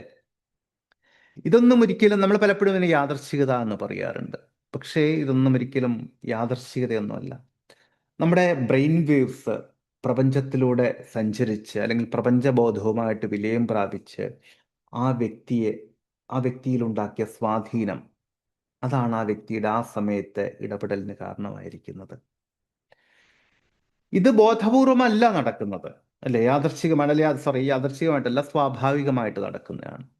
അപ്പോൾ ഇതിനെ നമുക്ക് എങ്ങനെ സ്വയം സംഭവിപ്പിക്കാൻ സാധിക്കും, എങ്ങനെ നമ്മുടെ നിയന്ത്രണത്തിൽ കൊണ്ടുവരാൻ സാധിക്കും എന്ന് നമ്മൾ പോകുന്ന വഴിക്ക് പഠിക്കും. മനസ്സിലാവുന്നുണ്ട്? ശരിക്കും ഇങ്ങനെ കുറേ കാര്യങ്ങൾ നമ്മൾ മനസ്സിലാക്കുമ്പോൾ പ്രപഞ്ചത്തിലെ അറിവുകളെക്കുറിച്ച്, രഹസ്യമെന്ന് നമ്മൾ കരുതിയിരിക്കുന്ന പല കാര്യങ്ങളെക്കുറിച്ചും അത്ഭുതം തോന്നും, വളരെ അത്ഭുതം തോന്നും. നമ്മുടെ ചിന്തകൾക്ക് ശരിക്കും പ്രപഞ്ചത്തിനെയും പ്രപഞ്ചത്തിലെ മറ്റ് വ്യക്തികളെയൊക്കെ സ്വാധീനിക്കാനുള്ള അസാധാരണമായിട്ടുള്ള കഴിവുണ്ട്. ഒരു രസകരമായിട്ടുള്ളൊരു അനുഭവം പറഞ്ഞുതരാം. തൃശ്ശൂര് ഒരിക്കൽ ഹിപ്നോസിസിൻ്റെ ക്ലാസ് നടക്കുന്ന സമയത്ത്, ഇപ്പോഴല്ല, ഒരു 6-7 വർഷം മുമ്പ് നടക്കുന്ന സമയത്ത്, സാധാരണഗതിയിൽ ഒരു മുൻവിധികളും ഉണ്ടാകാറില്ല. പക്ഷെ അന്നത്തെ ദിവസം എന്തോ ഞാൻ എൻ്റെ മനസ്സിനോട് തന്നെ പറഞ്ഞു, എനിക്കന്ന് എന്തുകൊണ്ടോ രജിസ്ട്രേഷൻ കുറച്ച് കുറവായിരുന്നു, ആളുകളുടെ പ്രീ രജിസ്ട്രേഷൻ കുറച്ച് കുറവായിരുന്നു. പക്ഷെ ഞാൻ എൻ്റെ മനസ്സിനോട് പറഞ്ഞു, ഇന്നത്തെ ക്ലാസ്സിൽ 18 പേര് ഉണ്ടാകണം എന്ന് മനസ്സിനോടൊന്ന് പറഞ്ഞു വെച്ചു. അപ്പോൾ രാവിലെ ഞാൻ ഹാളിലേക്ക് എത്തി. ക്ലാസ് ഇങ്ങനെ തുടങ്ങി വരുന്ന സമയത്ത് ജസ്റ്റ് ഇങ്ങനെ ഞാൻ വെറുതെ മനസ്സുകൊണ്ടൊന്ന് കൗണ്ട് ചെയ്യുമ്പോൾ 17 പേരുണ്ട്. അപ്പോഴും എൻ്റെ മനസ്സിലുണ്ട്, നോ, 18 പേരുണ്ടാവും. ഒരു 10 മിനിറ്റ് കഴിഞ്ഞ്, 5 മിനിറ്റ് കഴിഞ്ഞപ്പോഴേക്കും പെട്ടെന്നൊരാൾ കയറി വന്നു, രജിസ്റ്റർ ചെയ്യുന്നുണ്ട്, അയാൾ വന്നിരുന്നു. അപ്പോൾ ഓക്കെ, ഞാൻ എൻ്റെ മനസ്സിനോട് പറഞ്ഞു, താങ്ക് യു, 18 പേരായി. അപ്പോൾ അങ്ങനെ ക്ലാസ് മുന്നോട്ട് പോകുന്നുണ്ട്. രാവിലത്തെ ടീ ബ്രേക്ക് കഴിഞ്ഞു. കുറച്ചുകൂടി ആയപ്പോൾ ഉച്ചയ്ക്കുള്ള ലഞ്ച് ബ്രേക്ക് കഴിഞ്ഞു. വൈകുന്നേരത്തെ ടീ ബ്രേക്ക് കഴിഞ്ഞപ്പോൾ ഒരാൾ വളരെ ശാന്തമായി, ചായ എല്ലാം കഴിച്ചിട്ട് വളരെ ശാന്തമായിട്ട് എന്നോട് വന്ന് പറഞ്ഞു, സാർ, ഞാൻ പോവുകയാണ് എന്ന് പറഞ്ഞു. അപ്പം ഞാൻ ചോദിച്ചു, എന്താണ്? അപ്പൊ എന്നോട് പറഞ്ഞു, സാർ എനിക്കൊരു അബദ്ധം പറ്റിയതാണ്. ഞാൻ ചോദിച്ചു, എന്താണ് അബദ്ധം? അപ്പൊ എന്നോട് പറഞ്ഞു, ഞാൻ ഈ ക്ലാസ്സിനല്ല വന്നത്, ഞാൻ വേറെ ക്ലാസ്സിൽ വന്നതാണ്. പക്ഷെ ഇവിടെ വന്നപ്പോൾ എന്തോ ഞാൻ ഇവിടേക്ക് കയറിപ്പോയി. ഇപ്പൊ എനിക്ക് മനസ്സിലായി ഞാൻ ഇവിടേക്കല്ല വന്നത്, ആ ക്ലാസ് മറ്റേ വേറെ സ്ഥലത്ത് നടക്കുകയാണ് എന്ന് പറഞ്ഞു. ഞാൻ പറഞ്ഞു, ശരി ആവട്ടെ. മനസ്സിലാവുന്നുണ്ടോ? അപ്പൊ ചിന്തകള് വ്യക്തികളെ, വ്യക്തികളുടെ ബോധത്തെ ഒക്കെ, ഇത് ഒരു ചെറിയ ഉദാഹരണം കേട്ടോ, ഇതുപോലെ ധാരാളമുണ്ട്, ഒത്തിരി ഒത്തിരി ഒത്തിരി ഉണ്ട്. ഉം. ബോധത്തെയൊക്കെ എത്രമാത്രം സ്വാധീനിക്കും എന്ന് ആ, നമുക്ക് പോകുന്ന വഴിക്ക് വളരെ കൃത്യമായിട്ട് തന്നെ മനസ്സിലാക്കാൻ സാധിക്കും. അതുപോലെ തന്നെ എനർജി റീഡിങ്ങും അഡ്വാൻസ്ഡ് മാനിഫെസ്റ്റേഷനും, അതായത് പഞ്ചേന്ദ്രിയങ്ങൾക്ക് അപ്പുറമുള്ള നമ്മൾ ഈ ആറാം ഇന്ദ്രിയം, സിക്സ് സെൻസ് എന്നൊക്കെ പറയാറില്ലേ, ശരിക്കും ഈ പഞ്ചേന്ദ്രിയങ്ങൾ കൃത്യമായിട്ട് ഉണർന്നു കഴിയുമ്പോഴാണ് അവിടെ ഒരു ആറാമത്തെ ഇന്ദ്രിയം ആയിട്ടത് മാറുന്നത്. നമ്മളിപ്പോൾ നമ്മുടെ പഞ്ചേന്ദ്രിയങ്ങളെ കൃത്യമായിട്ട് ഉപയോഗപ്പെടുത്തുന്നു എന്നൊന്നുമില്ല. കൃത്യമായിട്ട് വളരെ ചെറിയ ഉദാഹരണം പറഞ്ഞുതരാം. ഇപ്പം ഞാൻ ഒരൊറ്റ ക്വസ്റ്റ്യൻ ചോദിക്കുകയാണ്, വെറുതെ ചോദിക്കുകയാണ്. നിങ്ങൾ ഇപ്പം എനിക്ക് എന്നെ കേൾക്കുന്നുണ്ടോ? ഇതല്ലാതെ മറ്റെന്തെങ്കിലും ശബ്ദം നിങ്ങൾ ഇപ്പൊ കേൾക്കുന്നുണ്ടോ? എത്രയും സമയം കേട്ടിരുന്നോ? പറയൂ. Yes or no? മറ്റു ശബ്ദങ്ങളൊന്നും കേട്ടു. മറ്റു ശബ്ദങ്ങളൊന്നും കേട്ടു? കേട്ടു കേട്ടു കേട്ടു. എന്തൊക്കെ ശബ്ദങ്ങൾ കേട്ടു? പറയൂ. മഴ പെയ്തോണ്ടിരിക്കുന്ന കേട്ടു. മഴയുടെ അതിന്റെ ശബ്ദം സൗണ്ട്. മഴ പെയ്യുന്ന ശബ്ദം കേട്ടു. ഇനി ഞാൻ ഒന്നും കൂടി പോട്ടെ, നമുക്ക് സൂം ചെയ്യാം. ഈ മഴ Okay. പെയ്യുന്ന ശബ്ദത്തിനുള്ളിൽ എന്തെല്ലാം ശബ്ദങ്ങൾ കേട്ടു? എന്റെ ചോദ്യം അധികമൊന്നും മനസ്സിലായോ? കേട്ടില്ല സാർ. ഏതാ? അധികം ഒന്നും കേൾക്കാൻ പറ്റിയില്ല, കാരണം എന്തൊക്കെയോ നടക്കുന്നുണ്ട് കുറച്ച്, പക്ഷെ അതൊന്നും അത്ര ശ്രദ്ധയിൽ വന്നില്ല. ആ, ഇവിടെ അവിടെയാണ് ഈ കാര്യം. കാര്യത്തിൽ തന്നെ എൻജോയ് Yes, അവിടെയാണ്. മുഴുകിയിരിക്കായിരുന്നു. മുഴുകിയിരിക്കുകയായിരുന്നു. കൊള്ളാം. നമുക്ക് ചുറ്റും നടക്കുന്ന ഒരുപാട് സംഗതികൾ നമ്മൾ അറിയാതെ പോകുന്നുണ്ട്. ഇവിടെ മുഴുകിയിരിക്കുകയായിരുന്നു എന്ന് പറയുമ്പോൾ കൊള്ളാം, ഗുഡ്, ഗ്രേറ്റ്.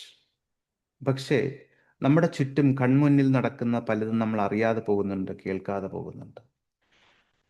അത് നമ്മുടെ പഞ്ചേന്ദ്രിയങ്ങളുടെ പരിമിതിയാണ്, നമ്മുടെ ബ്രെയിനിന്റെ പരിമിതികളിൽ പ്രധാനപ്പെട്ട പരിമിതികളിൽ ഒന്നാണ്. അത് ഒരു സമയത്ത് നമുക്ക് ഒരു കാര്യത്തിൽ മാത്രമേ ഫോക്കസ് ചെയ്യാൻ പറ്റൂ എന്നുള്ളതൊരു പരിമിതിയാണ്. ഈ പരിമിതി ഒന്ന് മറികടക്കാൻ പറ്റിയാൽ, നിങ്ങൾക്ക് ചെറുതായിട്ടൊന്ന് മറികടക്കാൻ, ഇതിൻ്റെ ഒരു നെക്സ്റ്റ് ലെവലിലേക്ക് പോകാൻ പറ്റിയാൽ എന്താ സംഭവിക്കാന്ന് അറിയാമോ? നിങ്ങൾക്ക് ഇവിടെ എന്നെ കേൾക്കുന്നതിനോടൊപ്പം തന്നെ വലതു ഭാഗത്ത് മറ്റൊരാളുടെ ശബ്ദം കേൾക്കാനും, അത് വെറുതെ കേൾക്കുന്നതല്ല, അത് മനസ്സിലാക്കാൻ പറ്റും. പിടികിട്ടിയോ? നമുക്കിപ്പോ ഒരു കൈ കൊണ്ട് മാത്രമേ എഴുതാൻ പറ്റൂ, ഒരു കൈ കൊണ്ട് ഒരു ഭാഷ എഴുതാൻ പറ്റും. ഇതിനെ നിങ്ങൾ ഒന്നും കൂടി ശ്രമിച്ചാൽ ഇടത് കൈ കൊണ്ട് നമുക്ക് ഇതേമാതിരി എഴുതാൻ പറ്റും. ഇതിന്റെ നെക്സ്റ്റ് ലെവലിലേക്ക് പോയാൽ ഇടത് കൈ കൊണ്ട് ഒരു കാര്യം എഴുതാം, വലത് കൈ കൊണ്ട് വേറൊരു കാര്യം എഴുതാം. മനസ്സിലായോ? ഇതിൻ്റെ ഒരു അടുത്ത ലെവലിലേക്ക് പോയാൽ ഇടത് കൈ കൊണ്ട് നിങ്ങൾ എഴുതുന്ന സമയത്ത്, വലത് കൈ കൊണ്ട് വേറൊരു കാര്യം എഴുതുന്ന സമയത്ത്, വേറൊരു കാര്യം ടി വിയിൽ കണ്ടത് മനസ്സിലാക്കാൻ പറ്റും. അപ്പൊ ഇങ്ങനെ നമ്മുടെ പഞ്ചേന്ദ്രിയങ്ങളുടെ സാധ്യതകളെ അതിന്റെ പരമാവധിയിൽ എത്തിക്കുന്ന സമയത്ത് അസാധാരണമായ സവിശേഷതകൾ നമ്മളിൽ ഉണരാൻ തുടങ്ങും.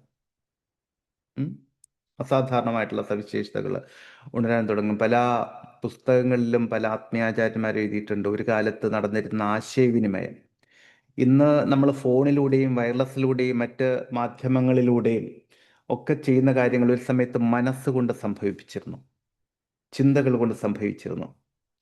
മനസ്സിലാവുന്നുണ്ടോ? അപ്പൊ ഇന്ന് പലപ്പോഴും അത്തരം കാര്യങ്ങൾ വായിക്കുകയും കേൾക്കുകയും ചെയ്യുമ്പോൾ അത് അന്ധവിശ്വാസം എന്ന് പറഞ്ഞിട്ട് നമ്മൾ തള്ളിക്കളയുന്നു. വാസ്തവത്തിൽ അന്ധവിശ്വാസമല്ല അത്. മനുഷ്യന് അസാധാരണമായിട്ടുള്ള ധാരാളം കഴിവുകൾ ഉണ്ടായിരുന്നു. പക്ഷേ നമ്മളത് കൃത്യമായിട്ട് ഉപയോഗിക്കാത്തത് കൊണ്ടും അജ്ഞത കൊണ്ടും അത് ഇല്ലാതായി വരികയാണ്. രണ്ട് മൂന്ന് ചെറിയ ചെറിയ ഉദാഹരണങ്ങൾ പറയാം, സിമ്പിൾ ആയിട്ടുള്ള ഉദാഹരണങ്ങൾ പറഞ്ഞുതരാം. ഇന്ന് നിങ്ങൾക്ക് എത്ര ഫോൺ നമ്പർ നിങ്ങളുടെ മനസ്സിലുണ്ട്? സ്വന്തം ഫോൺ നമ്പർ ചിലപ്പോൾ അറിയായിരിക്കും, കുറച്ച് നാളായിട്ട് ഉപയോഗിക്കുന്നു. നിങ്ങളുടെ ഭാര്യയുടെയോ ഭർത്താവിൻ്റെയോ അല്ലെങ്കിൽ കുട്ടികളുടെയോ അടുത്ത സുഹൃത്തുക്കളുടെയോ ആയിട്ട് എത്ര നമ്പർ നിങ്ങൾക്കറിയാം by heart? The same time ഒരു 15-20 വർഷം മുൻപ് എത്ര നമ്പറുകൾ അറിയാമായിരുന്നു? അന്ന് നമുക്ക് വേണ്ട എല്ലാ നമ്പറുകളും നമ്മുടെ മനസ്സിലുണ്ടായിരുന്നു, അല്ലേ? ശരിയല്ലേ? ഇന്നോ? ഉം? ഒന്ന് റെസ്പോണ്ട് ചെയ്യാമോ? കുറെ നമ്പറുകൾ മനസ്സിലറിയാമായിരുന്നു. ഇന്ന് ഇന്നോ? നീം വന്ന് ഇന്ന് ഉം? ഇന്ന് സ്വന്തം നമ്പറും ഉം. ഹസ്ബൻഡിന്റെ നമ്പറും അത്രേ ഉം. അറിയുള്ളൂ, വേറെ എല്ലാം ശരി. അറിയില്ല. എവിടെ പോയി നമ്മുടെ ഓർമ്മശക്തി? ഒന്ന്. രണ്ട്, കുറച്ചു കാലം മുമ്പ് വരെ മനക്കണക്ക് നമ്മൾ നന്നായിട്ട് കൂട്ടിയിരുന്നു. ഇപ്പോഴോ? കുറച്ചു കാലം മുമ്പ് വരെ ചെരുപ്പിടാതെ നമ്മൾ നന്നായിട്ട് നടന്നിരുന്നു. പാടത്തും പറമ്പിലും ഒക്കെ നടന്നിരുന്നു. ചെളിയിലും മണ്ണിലും കല്ലിലും മുള്ളിലും ഒക്കെ നടന്നിരുന്നു. ഇപ്പോഴോ? കല്ലിലും മുള്ളിലും ഒന്നും നടക്കണ്ട. മുറ്റത്ത് നടക്കാൻ പറ്റുമോ? വേണ്ട. റൂമിൻ്റെ ഉള്ളിൽ നടക്കാൻ പറ്റുമോ? മാർബിളിൽ നടക്കാൻ പറ്റുമോ? ഉം? അതുപോലെ എനിക്ക് തോന്നുന്നു മിക്കവാറും ഇവിടെ ഉള്ളതൊക്കെ ഒരു 40-45 വയസ്സിന് മുകളിലുള്ള ആൾക്കാരാണെന്ന് തോന്നുന്നു എൻ്റെ മുന്നിലിരിക്കുന്നത്. നമ്മുടെയൊക്കെ കുട്ടിക്കാലത്ത് ഒരു 80% പേർക്ക് നീന്താൻ അറിയാമായിരുന്നു. ഇന്നത്തെ കുട്ടികളിലോ കോമ്പറ്റീഷനല്ലാതെ നീന്തൽ പഠിക്കുന്ന എത്ര പേരുണ്ട്? നീന്തൽ അറിയുന്ന എത്ര പേരുണ്ട്? ഉം? ഒരു 100 വർഷത്തിനപ്പുറം ഒരാള് പുഴയിൽ വെള്ളത്തിൽ നീന്തുന്നത് കണ്ടാൽ അയാൾ അത്ഭുതത്തോടെ നോക്കി നിൽക്കും. എന്തോ ഒരു അത്ഭുത മനുഷ്യനെന്ന് പറയും.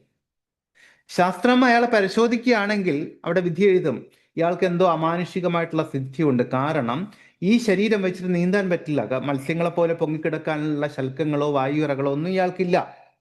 ചിറകുകളില്ല നീന്താൻ, ചെതുമ്പലുകളില്ല. പക്ഷെ എന്നിട്ട് നീന്തുന്നുണ്ട് എങ്കിൽ എന്തോ അത്ഭുത സിദ്ധിയുണ്ട് എന്ന് കരുതും. നിങ്ങളൊന്ന് ആലോചിച്ച് നോക്കൂ, ഒരു പറക്കുന്ന മനുഷ്യനെ സങ്കല്പിക്കാൻ പറ്റുമോ? ബട്ട് ഒരിക്കൽ അങ്ങനെ ആയിരുന്നില്ല എന്ന് നമുക്ക് ഉറപ്പിച്ച് പറയാൻ പറ്റുമോ? എൻ്റെ പോയിന്റ് മനസ്സിലായോ? ഞാൻ എന്താ ഉദ്ദേശിക്കുന്നത് മനസ്സിലായോ? മനുഷ്യനെ പഠിക്കുകയാണെങ്കിൽ മനുഷ്യന് നീന്താനുള്ള ഒന്നും ഇല്ലാന്നേ. പക്ഷെ എന്നിട്ട് നീന്തുന്നില്ലേ പരിശീലനത്തിലൂടെ? സൈക്കിൾ ബാലൻസ് എന്ന് പറഞ്ഞാൽ ചില്ലറ കാര്യമൊന്നുമല്ല. സൈക്കിൾ ബാലൻസ് ചില്ലറ കാര്യമൊന്നുമല്ല. പക്ഷെ പറ്റുന്നില്ലേ? പരിശീലനത്തിലൂടെയല്ലേ അത് പറ്റിയിരിക്കുന്നത്. അതുപോലെ പറക്കാൻ പറ്റുക എന്ന് പറഞ്ഞാൽ, ഞാൻ ഇപ്പൊ പറയുമ്പോൾ ഒരു പക്ഷെ വിഡ്ഢിത്തമെന്ന് തോന്നുന്നുണ്ടാകും. അതിനെയും തള്ളിക്കളയാനാവില്ല. നമ്മുടെ പല കഴിവുകളെ ഇനി കുറെ കാലം കഴിഞ്ഞ് മനുഷ്യനെ പഠന വിധേയമാക്കുമ്പോൾ ഒരുപക്ഷെ പറയും, ഒരു സാധാരണ മനുഷ്യനെ മനസ്സുകൊണ്ട് കൂട്ടാൻ പറ്റുന്നത് പരമാവധി 2 അക്ക സംഖ്യകൾ തമ്മിൽ മാത്രമേ മനസ്സുകൊണ്ട് കൂട്ടാൻ പറ്റൂ. എന്നിട്ട് പറയും, പണ്ട് ജീവിച്ചിരുന്ന ഇന്ന ആൾ വരെ 3 അക്ക സംഖ്യകൾ വരെ കൂട്ടിയിരുന്നു. കാരണം അന്നത്തെ കാലഘട്ടം വരുന്ന സമയത്ത് ഇത്ര പോലും പറ്റിക്കൊള്ളണമെന്നില്ല. ഇന്ന് തന്നെ AI ഒക്കെ വന്നതോടുകൂടി നമ്മുടെ പണി ഒരുപാട് കുറഞ്ഞു, ഒത്തിരി കുറഞ്ഞു പല മേഖലകളിലും. പണി കുറഞ്ഞു എന്ന് പറയാൻ നമ്മൾ കരുതും എളുപ്പമാണ് എന്ന് കരുതും. ശരിയാണ്, എളുപ്പമാണ്. പക്ഷെ നമ്മുടെ ക്രിയേറ്റിവിറ്റി, നമ്മുടെ സ്വാഭാവികമായിട്ടുള്ള എന്താ പറയുക തന്നെ, ക്രിയേറ്റിവിറ്റി എന്ന് തന്നെയാണോ? എനിവേ, ഈ സംഗതിയാണ് കുറഞ്ഞുകൊണ്ട് വരുന്നത്. അപ്പൊ അങ്ങനെ വരുന്ന സമയത്ത് ഇന്ന് നമ്മളൊരു യാത്ര പോകുമ്പോൾ ചെരുപ്പിന്റെ വള്ളി പൊട്ടിയാൽ തീർന്നു, യാത്ര മുടങ്ങി. അതുപോലെ ഒരു ദിവസം പെട്ടെന്ന് എന്തെങ്കിലും കാരണം കൊണ്ട് പവർ അങ്ങോട്ട് ഓഫായി കഴിഞ്ഞാൽ, അല്ലെങ്കിൽ സിഗ്നൽസ് ഒക്കെ കട്ടായി കഴിഞ്ഞാൽ മനുഷ്യൻ ഇങ്ങനെ നിൽക്കും, അന്ധകാരത്തിൽ നിൽക്കുന്നത് പോലെ. എൻ്റെ പോയിന്റ് മനസ്സിലായോ? മനസ്സിലാവുന്നുണ്ടോ ഞാൻ പറയുന്നത്?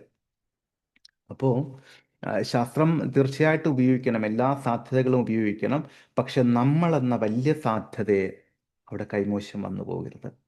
അതിനെ പരമാവധി ഡെവലപ്പ് ചെയ്ത് കൊണ്ടുവരാൻ നമുക്ക് സാധിക്കണം.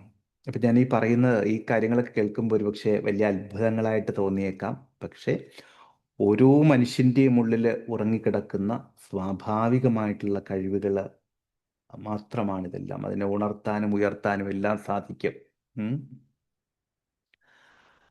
വരുന്ന ആഴ്ച മുതൽ നമ്മൾ ഇത്തരം കാര്യങ്ങളിലേക്കൊക്കെ പോകും. ഇന്ന് നമ്മൾ അത്തരം കാര്യങ്ങളിലേക്കൊന്നും കടക്കുന്നില്ല. അപ്പോൾ പൂർണ്ണമായിട്ടും സ്വീകരിക്കാൻ പറ്റിയ ഒരു ഒഴിഞ്ഞ പാത്രമായിട്ട്, ഞാൻ പറഞ്ഞില്ലേ ഹിമാലയ യാത്ര പോയത് വലിയ ഒരു നിറഞ്ഞ പാത്രമായിട്ടാണ്. എല്ലാം എനിക്ക് സാധിക്കുമെന്നുള്ള വിധത്തിലായിരുന്നു. തിരികെ വന്ന സമയത്ത് ആ ധാരണകളെല്ലാം മാറി. രണ്ടാമത്തെ യാത്ര പോയപ്പോൾ കുറച്ചുണ്ടായിരുന്നു, അത് പോയി വന്നപ്പോഴേക്കും അതും കഴിഞ്ഞു. പോയി വന്നപ്പോഴേക്കും എൻ്റെ ലഗേജൊക്കെ തിരിച്ചു കിട്ടി കേട്ടോ.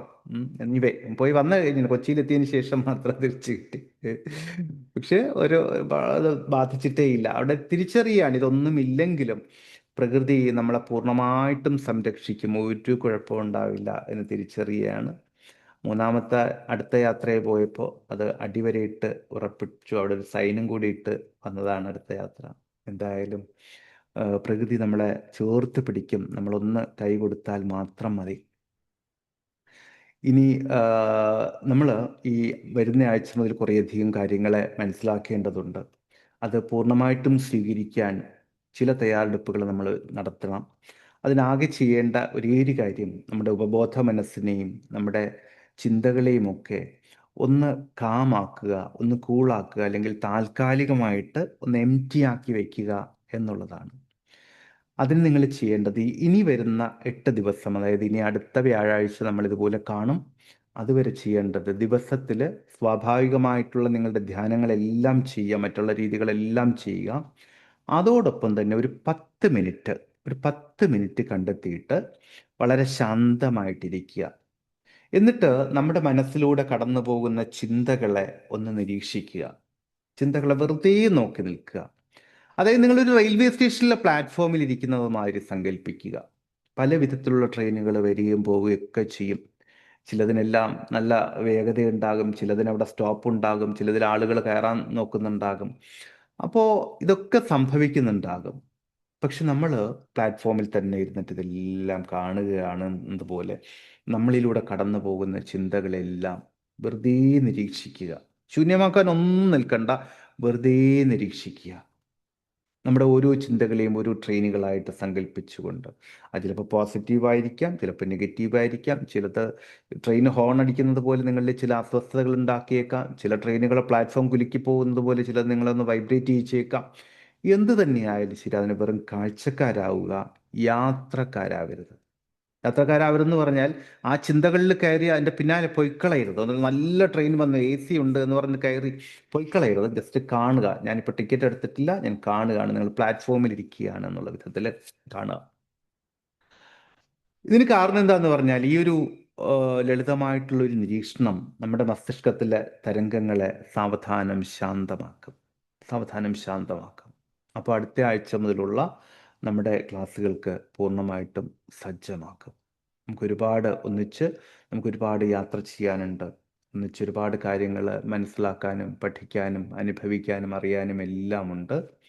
നമ്മുടെ എല്ലാം ഉള്ളിലെ ആ പരമോന്നതമായിട്ടുള്ള ഊർജത്തെ പൂർണ്ണമായിട്ടും പ്രണമിക്കുന്നു. വരുന്ന ആഴ്ചയിൽ നമുക്ക് വീണ്ടും കണ്ടുമുട്ടാം. അപ്പോൾ വളരെ പ്രകാശപൂർണമായിട്ടുള്ള ദിവസങ്ങൾ എല്ലാവർക്കും ആശംസിക്കുന്നു. എന്തെങ്കിലും അവസാനിപ്പിക്കുന്നതിന് മുമ്പ് എന്തെങ്കിലും ചോദിക്കാനോ പറയാനോ അറിയാനോ ഉണ്ടെങ്കിൽ ചോദിക്കാം. 1 മിനിറ്റ് കൊണ്ട് എന്തെങ്കിലും അറിയേണ്ടതുണ്ടോ? ശരി. അപ്പോൾ അടുത്ത ആഴ്ച അതിഗംഭീരമായിട്ട് നമുക്ക് വീണ്ടും കണ്ടുമുട്ടാം. മഹത്തരമായിട്ടുള്ള അറിവുകളുമായിട്ട് നമുക്ക് ഒന്നിച്ചുകൂടാം. ഗുരുനാഥന്മാരുടെ പാതാരബന്ധങ്ങളെ പ്രണമിച്ചുകൊണ്ട്, നിങ്ങളെ ഓരോരുത്തരെയും നമസ്കരിച്ചുകൊണ്ട് വീണ്ടും കണ്ടുമുട്ടാമെന്ന ശുഭപ്രതീക്ഷയോടുകൂടി തൽക്കാലം വിട പറഞ്ഞു പിരിയുന്നു. സ്നേഹപൂർവ്വം Ashok Narayan. Thank you. Bye. Thank you, sir. Thank you. Thank you, sir. Thank U.